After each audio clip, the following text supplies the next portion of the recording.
June 17th, 1952, Pasadena, California. A home laboratory, a man of extraordinary intellect, and in an instant, devastation. Jack Parsons, a name whispered in both scientific and shadowy occult gatherings, gone. But how? A tragic miscalculation by a man who courted danger? Or was it the inevitable violent culmination of a life lived on the forbidden edge, straddling the worlds of hard science and dark ancient rituals?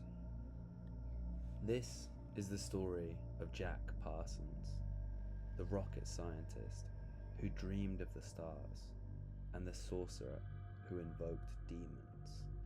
A pioneer, a heretic. Some called him a genius, others a madman. The truth, as always, is far more arcane. Marvel Whiteside Parsons. Even his birth name seemed to hint at a life less ordinary. From his earliest days, he wasn't just fascinated by chemistry and explosives. He was consumed by them.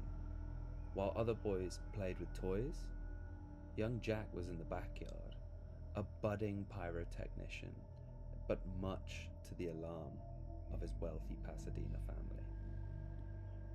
This wasn't just youthful rebellion.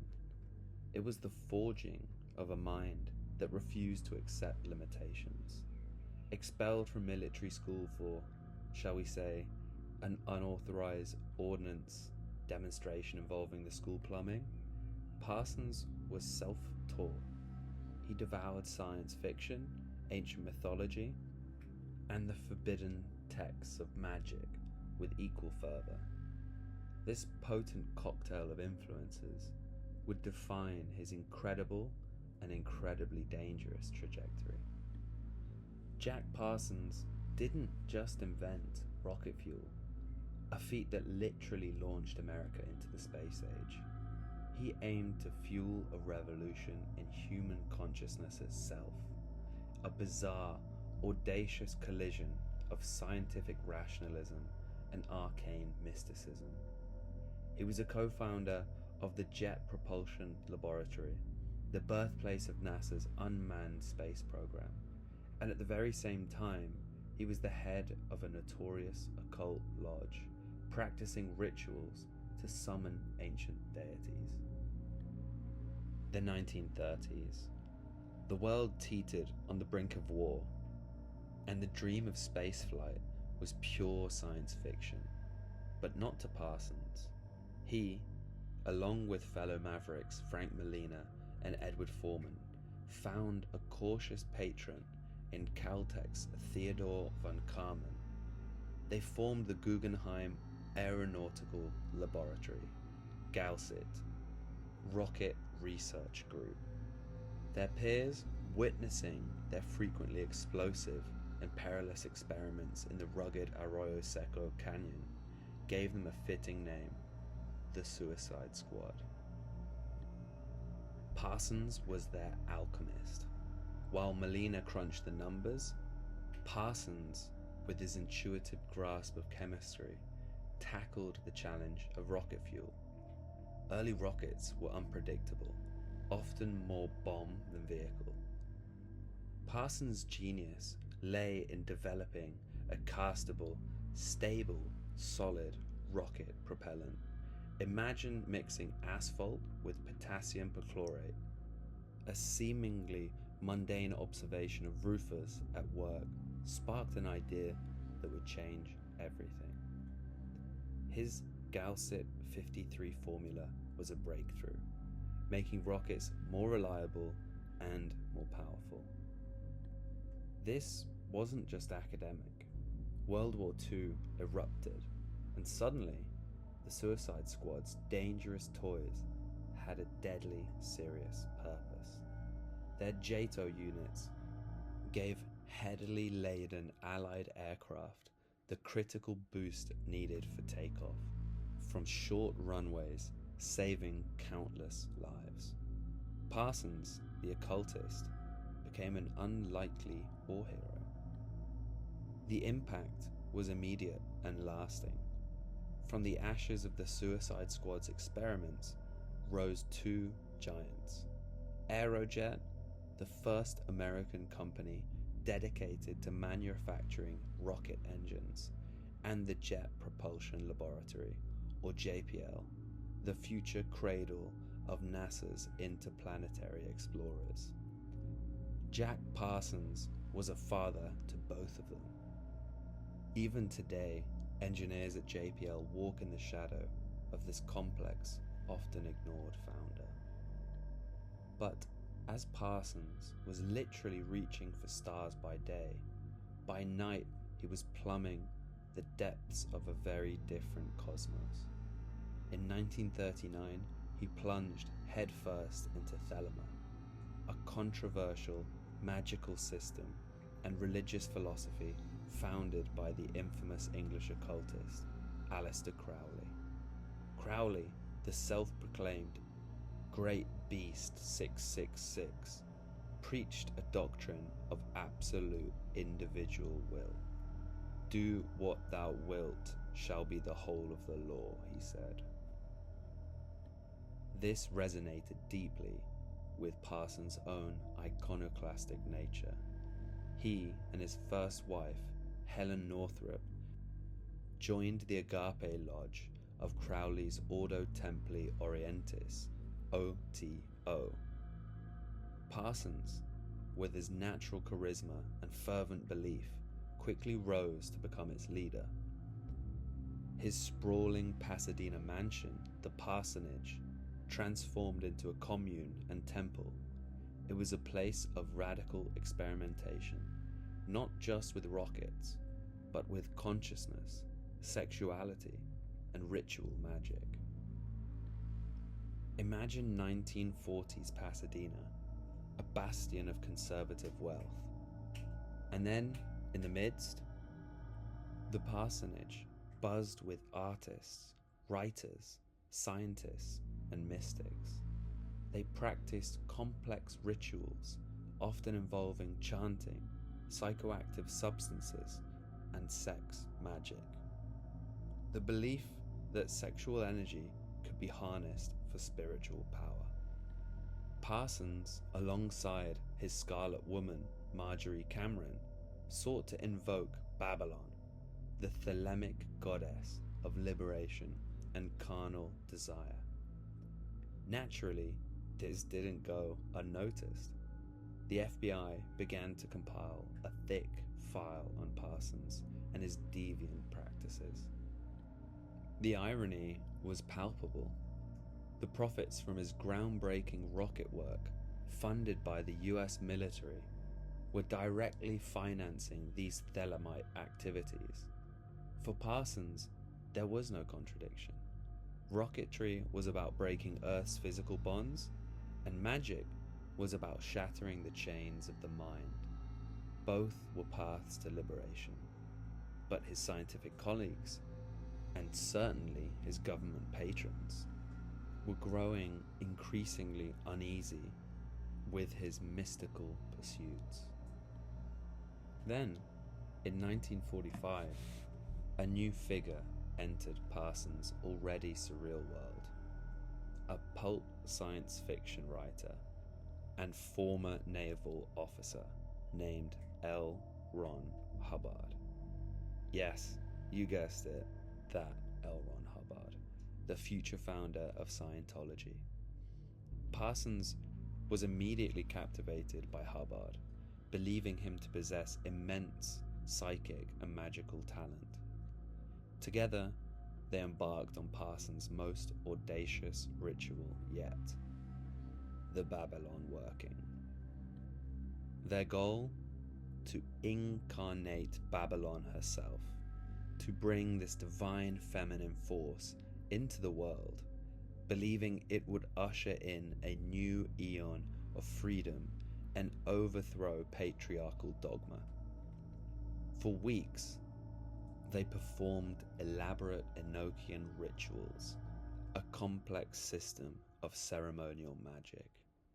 Parsons chanted, Hubbard scried, claiming to see visions and receive messages from other dimensions. It was an intense, mind-altering endeavor. And then the magic took a very terrestrial and very sleazy turn.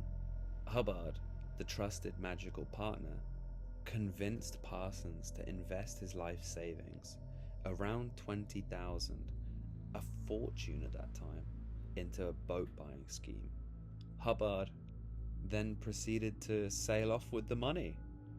And Parsons' current girlfriend, Sarah Northrup. Aleister Crowley was completely aghast, and he wrote to his American deputy, and he said wild things, called him a victim-prowling swindler. Parsons eventually recovered some of the money, but the betrayal cut deep. The fallout was catastrophic. Already under suspicion for occultism and erratic behavior, the Hubbard fiasco was the final straw. In 1944, even before the full extent of Hubbard's con, Parsons was dismissed from the JPL and Aerojet, the very organizations he had helped create. His security clearance was revoked, branding him a risk due to moral turpitude and his unconventional associations. The architect of the rocket fuel himself, grounded, cast out from his scientific kingdom.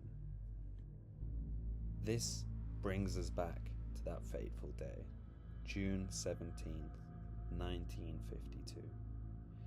Parsons, now working on special effects explosives for Hollywood and planning a move to Mexico, was in his home lab.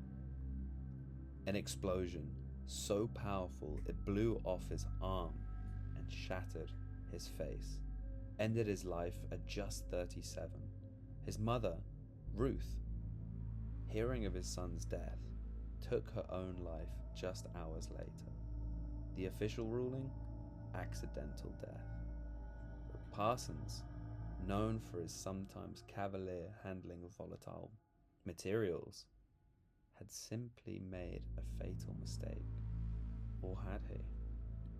For a man like Jack Parsons, accident seemed too mundane an epitaph. The whispers started almost immediately. Was it assassination? Parsons knew too much. His occult ties, his past security clearance, his rumored work for foreign governments. Had the FBI or CIA decided he was too dangerous of a loose cannon? Or maybe even some people scarier than that. Was it ritual suicide? Some claim the Babalon Working was incomplete, that Parsons offered himself as a sacrifice. Were there esoteric clues in the date or the manner of his death? Was he silenced by Soviet agents? Or perhaps even by operatives of Howard Hughes, with whom Parsons had a brief, contentious business dealing? The theories multiplied. Fueling the speculation, crucial lab notes and journal pages from the day he died vanished. His wife, Marjorie Cameron, claimed to have premonitions of his death and believed darker forces were at play. And L. Ron Hubbard? He was, by then, well on his way to founding Scientology, a path some say began with the magical technology he first explored with Parsons. The truth of Jack Parsons' death remains one of history's most tantalizing cold cases. In the decades that followed, as America reached for the moon and beyond, Jack Parsons' name was often conspicuously absent from the official narrative. JPL, the institution he co-founded, seemed to suffer a collective amnesia regarding its most controversial pioneer. Was it a deliberate erasure? An attempt to sanitize the shining image of American science by scrubbing away the occultist and the lab coat? For years, his contributions were downplayed, his story relegated to the fringe. But genius, however strange, has a habit of re-emerging. Today, Parsons is increasingly recognized for his pivotal role. His solid fuel innovations are foundational to modern rocketry, from ICBMs to the space shuttle boosters. Some contemporary aerospace engineers, even those in the iconoclastic culture of companies like SpaceX, privately acknowledge his unorthodox inspiration. And in the occult world, Parsons is a legend. His rituals are studied, his writings pored over by a new generation of Thelemites. His life, a potent brew of science, sex, and sorcery, has proven irresistible to popular culture. Biographies, a television series like Strange Angel, even comic books have grappled with his story. The academic world, too, continues to debate. Was Parsons a visionary who saw connections that others couldn't, or a cautionary tale of a brilliant mind led astray by its own unorthodox desires? Jack Parsons remains an enigma, a man who truly believed he could touch the face of God, or perhaps devil, through both a rocket engine and a ritual circle. He dreamed of humanity unbound, exploring the cosmos both within and without. His life was a testament to the wild, often dangerous frontiers of human curiosity. So what is his ultimate legacy? Was Jack Parsons a prophet of the space age, a forbidden genius whose dark arts inadvertently helped us reach the stars?